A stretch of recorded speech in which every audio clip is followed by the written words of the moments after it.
ఎన్టీఆర్ జిల్లా విజయవాడ భవానీపురం 43వ డివిజన్ ఊర్మిళ నగర్లో కార్మిక శాఖ మంత్రి వాసంశెట్టి సుభాష్ పర్యటించారు. వరద ముంపు బాధితుల ఇళ్లకు వెళ్లి మంత్రి భరోసా ఇచ్చారు. నిత్యావసర సరుకుల పంపిణీ మంత్రి పరిశీలించారు.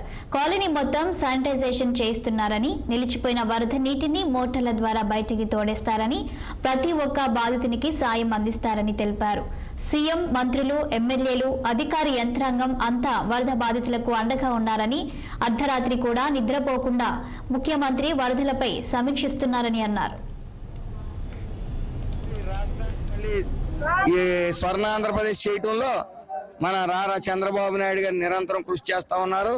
ఆయన నిద్రించట్లేదు, మమ్మల్ని నిద్రపోనివ్వట్లేదు. అధికారులను కూడా నిరంతరం ప్రజల కోసమే శ్రమించండి అన్నారు. ఈరోజు అత్యంత వేగంగా 10 రోజుల లోపులోనే మొత్తం అందరూ కూడా ప్రశాంతమైన వాతావరణంలో విజయవాడ ప్రజలందరూ కూడా ప్రశాంతంగా ఉన్నారు. మరి ఇంత కృషి 74 సంవత్సరాల్లో వయసులో అయినా నిరంతరం ఈ బురదలోని నీటిలోని తిరుగుతూ ప్రజలకు అన్ని అందుతున్నాయా లేదా అని నిరంతరం కృషి చేసి మరి ఈరోజు విజయవాడ ప్రాంత ప్రజలందరూ కూడా ప్రశాంతంగా ఊపిరి పీల్చుకునే పరిస్థితికి తీసుకుని వచ్చిన నారా చంద్రబాబు నాయుడికి ప్రజలందరూ కూడా నీరాజనాలు పడతా ఉన్నారు. ఏదేమన్నప్పటికీ ఇటు ఫైర్ ఇంజిన్లతో శుభ్రపరచడం అనేది ఆయనకు వచ్చిన అద్భుతమైన ఆలోచన.